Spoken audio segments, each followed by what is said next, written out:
Hey guys, well, here we are. We have finished filming all the major scenes of our promo video. It's been a long few days. We've only got one more short little filming thing to do, which is here in my office, which is scheduled in a couple of weeks' time. All the crew and all the cast are very excited about what we've done so far. The footage looks absolutely amazing. Um, I just wanted to spend a couple of minutes just to thank a few people to where we're at. It's been a massive journey to get where we're at. And I've made a few notes so I don't forget anybody. Uh, Thousands of apologies if I do. So sorry, it's been a massive day. Just to give you an understanding, we started filming on the 17th of September on a Thursday, I think it was. And then we filmed Saturday, Sunday up at Green Slopes. And then we had a massive day on Saturday of this weekend just gone at Tarragindi. It ended up being like a 16-hour day. So it was dramatic. Everyone was tired and we pushed through, and our actors were just amazing, absolutely amazing. They didn't complain or whinge at all. I had to stay back and do another take because we weren't quite happy with it. Then yesterday we were down at Coolangatta and we did a shoot down there. And so today being Monday, it's been a bit of a rest day. I had to take some gear back to a supplier this morning, but it has been a bit of a rest. And I think tomorrow might be another rest day too, because I'm a bit tired. But anyway, I just wanted to firstly thank our amazing team of actors who have all came in on board. When I advertised this, we got inundated with people who wanted to take up certain roles and parts, and every single one of them caught my passion. The reason why we're actually doing this documentary. So firstly, I'm going to run through a bit of a list, and up over my shoulder here, I'm going to put a photo of them so you can have a bit of a look to see who I'm talking about. So, firstly, I wanted to thank Zach, who played an incredible role with his on screen son, Jamin, was magnificent, a little ball of energy, this kid. And then we moved, that was at Coomera, and then we moved to Green Slopes, and we had Joe come and play an amazing emotional part. And Joe and Alan, who you see right now, Alan is they actually play the same character. Alan and Joe is the same person in the film, which is fantastic.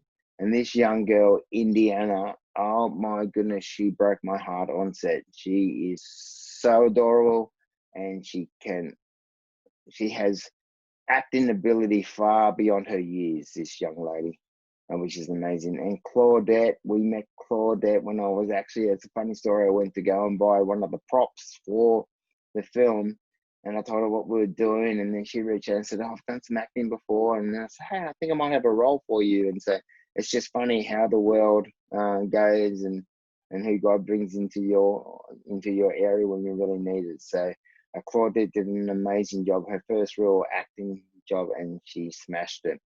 And then we had Joshua, who played a very vital part, which I can't say too much.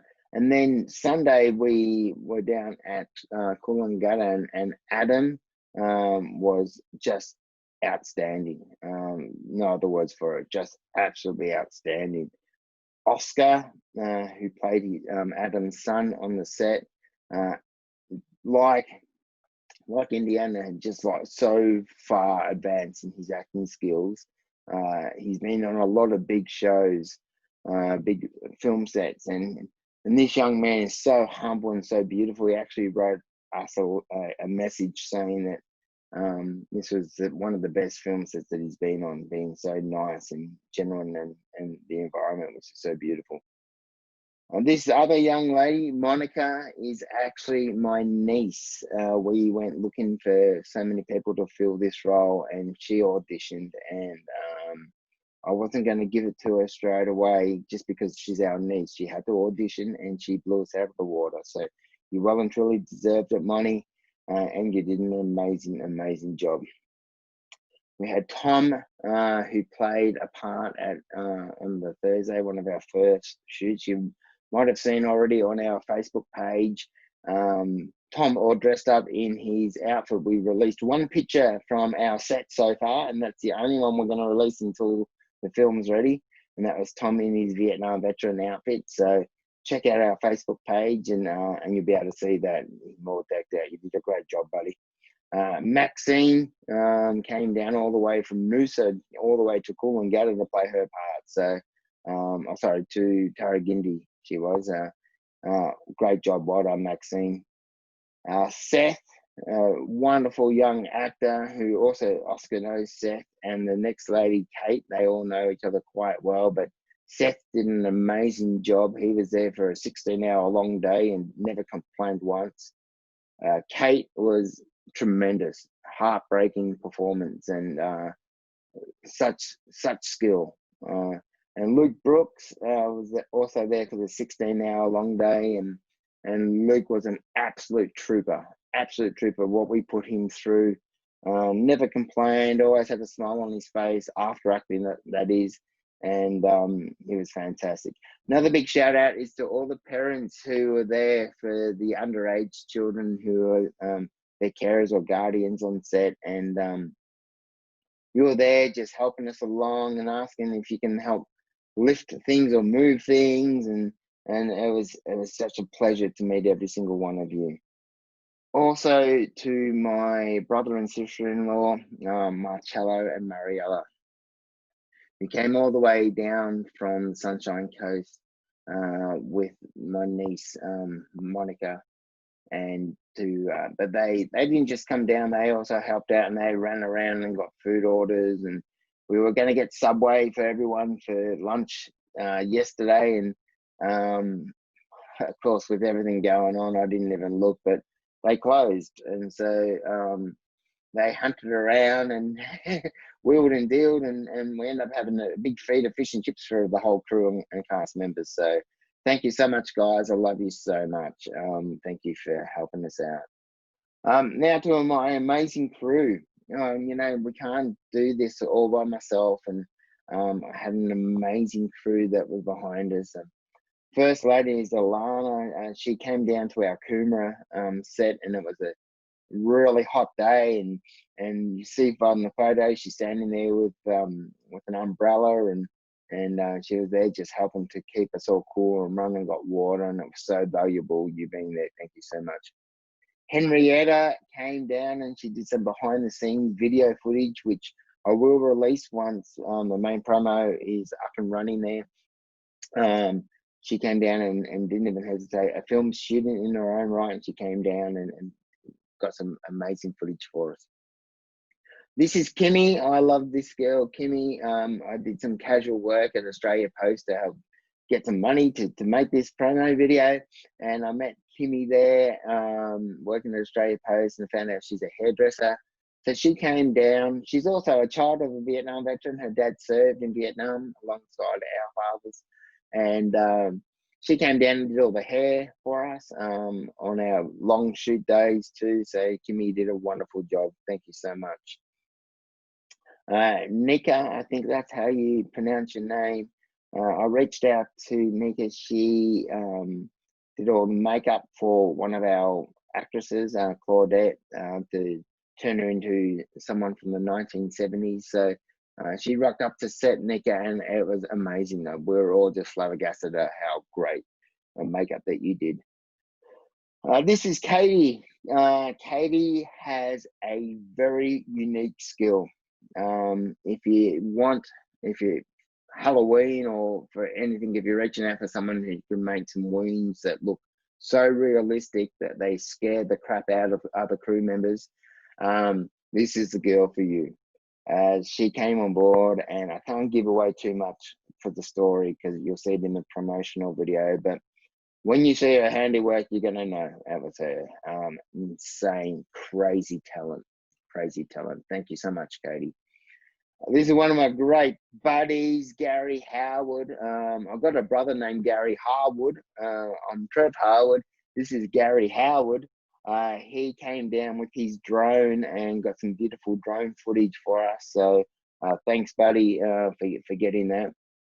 This young girl, Olivia, she actually lives next door, very close to Helen down at Coolangatta, and she saw us when we were down there looking at the place and taking some furniture. And she's got a real passion for some film. She's only 11 years of age. She came and she was on our clapperboard, and she was so excited. We gave her a crew top, and she did an awesome job helping us out.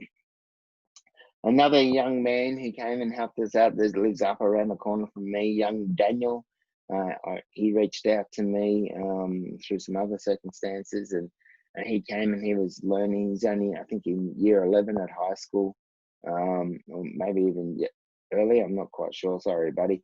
But he came and he helped out, and he moved lights, and he did a whole heap of different things, and he simulated a TV show flickering when we had an old TV that didn't work, and so he did all that, which is awesome. This young lady just melted my wife and I's heart. Young Eleanor, amazing. She's also a film student, and her brother actually played a part, and young Jamin in the film. And she came on board, and I taught her along the way how to do the first AD and different roles within a set, because she's an aspiring young director and so much talent. Look out for this young lady, her name, because it's going to light up the screen. She's going to have some fantastic work. This beautiful couple, I call him the Doc Meister, Lester, and also his beautiful wife, Janelle. It was their houses that we used both at Greenslope and in Tarragindi. And I work with Doc also at the exhibition centre. Doc was there just running around and helping us out, just doing whatever we need. And I'll be calling him up, and it wasn't an issue. Whatever time of day I needed him, he was there. And Janelle ran around. She didn't really see anything that we filmed, because she was just getting lunch orders and coffees and teas. And like, there'll be a time I'm sitting there going, man, I really need a coffee. And then over my shoulder, there's Janelle with the coffee for me. So thank you so much, sweetheart. You really helped us so much on set. Now, Lukey Butler, he is another guy I work with the exhibition centre. He came on board and did all our sound for our very last reenactment. Absolutely skilled, so much talent this young man has. So he's going to be doing all our audio stuff in the mixing for the actual documentary too. Another young guy who came on board is Chris. He came on board for a big 16-hour long day. And we thought we needed someone else who knows some lighting setups and so forth to help us to push through the day. And Chris came on board to with guidance from our DOP, Jake, which I'll mention soon, to help set up all the lights and everything. So thank you so much, buddy. This other young man, Carlos, I worked with him on another film of mine, and I just needed someone else to come and help out who I could trust. And end up helping Luke on audio and be the boom operator and helping out with the sound and lights and everything. Now, this other young man who you see here, he hasn't done anything yet, but I'm going to give him a shout out, because I might forget to do it later on. He's actually going to be our music composer. He's a very, very talented young man down in Melbourne. And I've heard some of his stuff, listened to his YouTube page, and some of his songs have just melted my heart. And it was the type of feeling that I need in this documentary, that built up suspense and drama and all that. And very extremely talented young man. So Jordan's going to be there just doing his part when we get the footage to him, and it's going to help really make it and set the scene. So thanks, buddy, in advance. Thank you for all your hard work that you're going to do, mate. The next three guys, and I'm almost there, almost finished. The next three guys that I want to mention, seriously, they were there from day dot. They were on every single set. They were probably one of the first three to get there, other than myself, and the last ones to leave. Even after the 16-hour long day, they stayed and helped me pack up my car with the gear. And the first one is Jackson. I'll call him Jacko. Good old Jackson. This guy can fix anything. He's just a whiz at technology and setting things up. Whenever I had an issue, my monitor went out. So Jackson, he was straight on it. He fixed it. I got footage back up and running again. He was there mainly to do behind the scene photos, still shot photos, photographer. But he ended up being an all round and just helping out in every aspect of the film.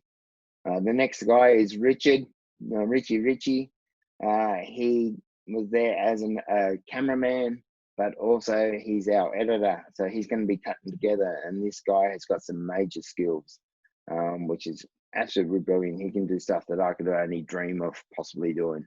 Very, very talented young man, quite achiever. And we love Richard. He's amazing. This guy, seriously, the next guy, Jake, our director of photography.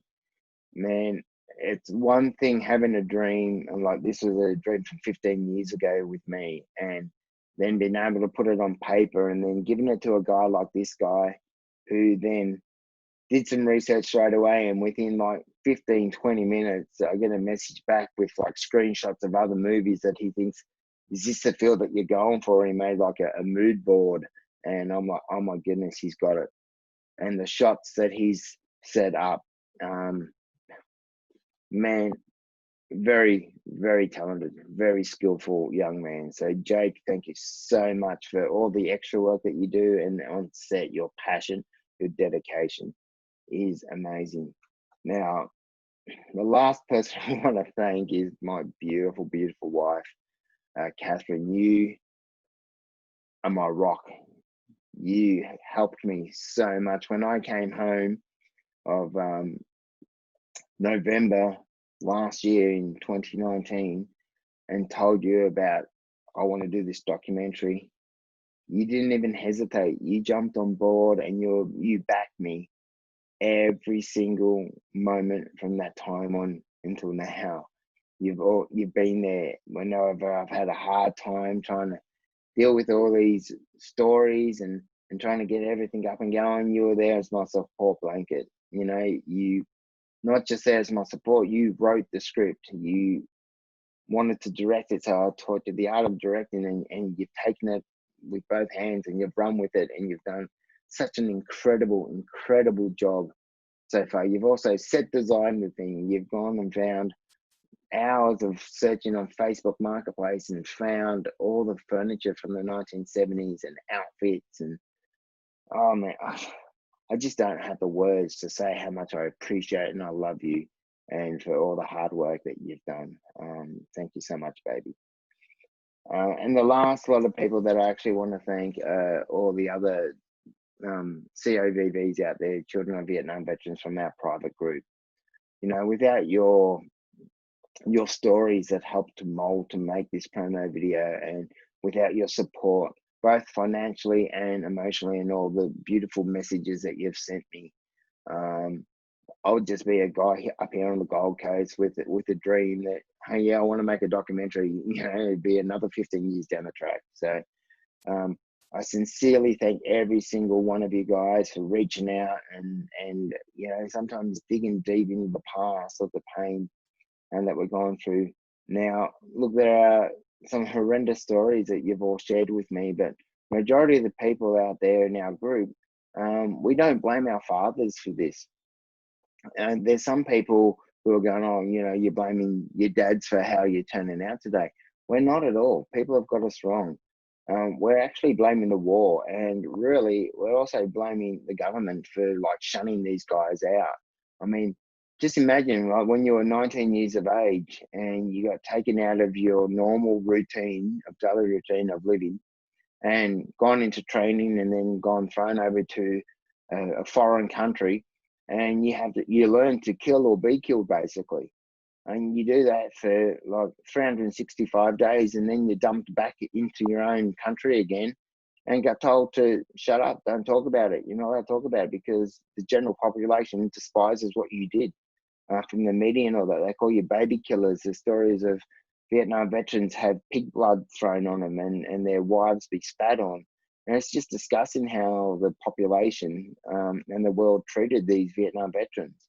And it was about time that I just had enough of it. And I thought, no, that's it. We have to do something about this. We have to tell these stories, that we don't blame our dads for how we turned out. It's just like growing up, watching them deal with their PTSD, which wasn't known back then, of called PTSD, and their mood swings and sometimes violent nature and all that came out. That is all effect from the Vietnam War. They weren't like that before they came.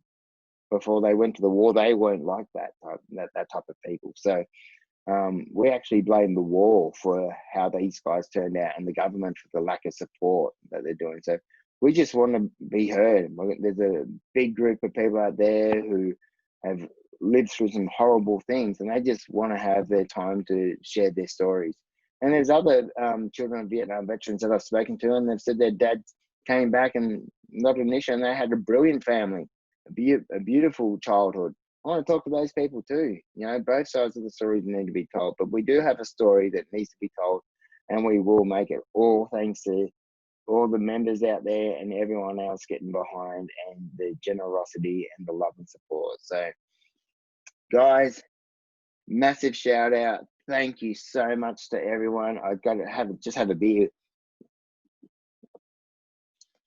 sip of beer with you guys. You're all absolute bloody legends. Stay tuned. We're in the editing phase at the moment, and then we go to music color correction, the music composing stage. So I'd love for it to get released sometime this year, by the end of the year, but most likely it's going to be probably early January. All depends on how we go at the editing. So stay tuned. Love you guys. God bless. Look after one another, and I'll talk to you soon. Goodbye.